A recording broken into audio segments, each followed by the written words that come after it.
只用3種材料就煲到完美湯底，咩拉麵咁癲先？我哋上集講咗烏冬，所以今次講埋拉麵佢。今次要介紹呢間位於上野，寓途丁車站行1分鐘左右，24小時營業，夜晚都有得食。咁就門口寫咗佢哋做麵嘅宗旨。咁 menu 得幾款，煎麵只係賣到夜晚10點，環境都唔錯，有大約20個位。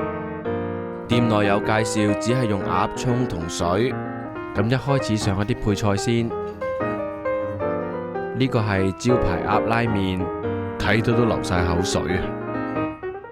日本小姐姐認證，正啊！